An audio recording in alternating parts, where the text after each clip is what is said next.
Good morning!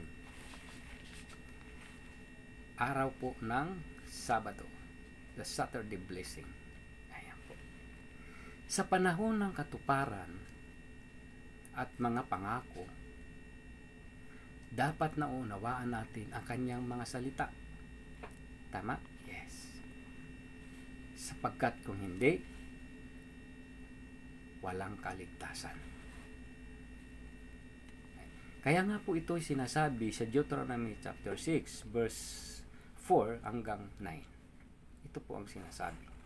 Pakinggan mo, O Israel, si Yahweh, na ating Diyos, ang tanging Yahweh. Iibigin mo si Yahweh ng iyong Diyos ng buong puso, buong kaluluwa, at ang buong lakas. Ang mga utos niya itanim sa inyong puso. Ituro ninyo ito sa inyong mga anak. Pag-aralan ninyo ito sa inyong tahanan, sa inyong paglalakbay, sa inyong pagtulog sa gabi at sa inyong pagbangon sa umaga. Ipulupot ninyo ito sa inyong mga kamay bilang tanda, itali sa inyong noo, isulat sa mga hamba na ipintuan ng inyong bahay at mga trangkahan. So, ibig sabihin po ay mag-proceed po tayo sa kanyang mga salita at hindi lamang po basta-basta ang pananampalataya. Ano po ang sinasabi? Pag-aralan mabuti sa araw at gabi, ilagay sa mga trangkahan, ipulupot sa noo at sa kamay. Yes, yun po ang sinasabi sa kanyang mga salita. So, ibig sabihin, dapat nauunawaan natin ang kanyang mga pangako at katuparan. Yes, kaya po dapat natin pag-aralan ang kanyang mga salita sapagkat mayroon siyang mga pangako at katuparan sa ating panahon. Yes, mahalaga po ng pag-aralan sapagkat dito matatamo at makakamit ang kaligtasan. Tama? Yun po ang sinasabi ng kanyang mga salita. Kaya nga po sinasabi po dito sa Lucas 14 verse 15 hanggang 20 po. Ito po ang sinasabi. Basahin po natin.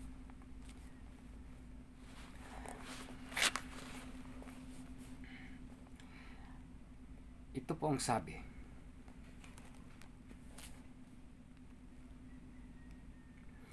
Narinig ito ng isa sa mga kasalo niya roon at sinabi sa kanya, pinagpapala ang makakasalo sa hapag sa kaharian ng Diyos. So, pinagpapala daw ang makakasalo.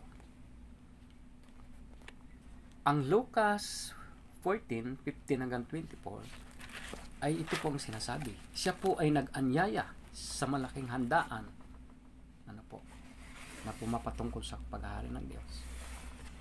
Inutusan niya ang kanyang alipin. Ang sabi niya po, sabihin mo sa kanila na handa na ang lahat.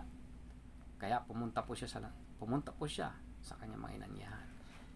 Ngunit nagulat ang alipin. Ang sabi po ng alipin, Panginoon, sila po ay nagdahilan. Mayroon po siyang iba't ibang kadahilanan. Kaya hindi po sila makakapunta.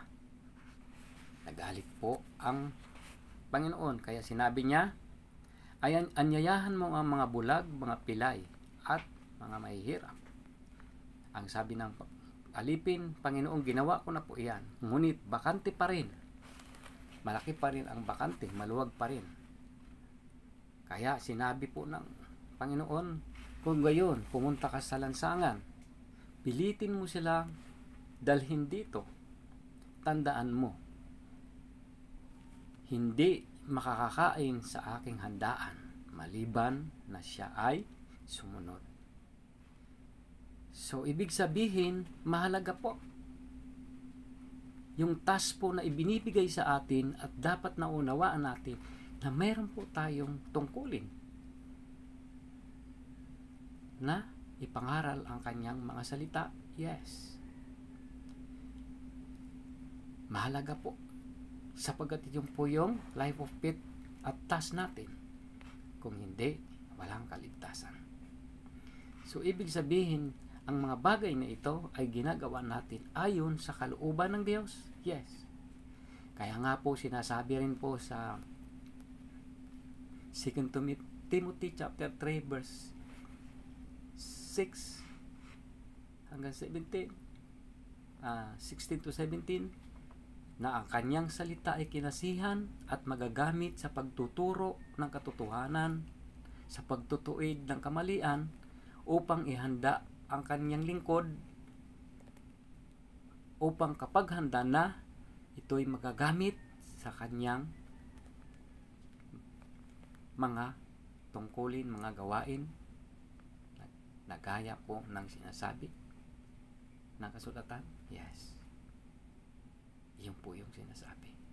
Kaya mahalaga po na hindi mo lamang sinasabi na mananampalataya ka, kundi aaralin mo mabuti upang isagawa mo ang mga bagay na ito.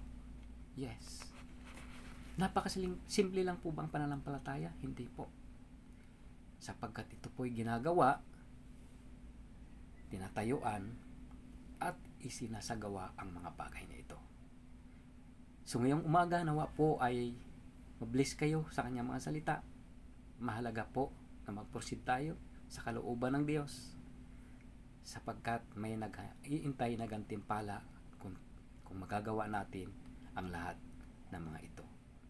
At ito po'y nakatakda sa ating panahon na dapat mag-proceed tayo, sapagkat ngayon po ang panahon ng harvest.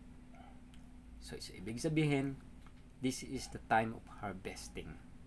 Kaya dapat yung ating sickle ay matalas at matalim. Good morning po sa ating lahat. Mabuhay po kayo. God bless you po.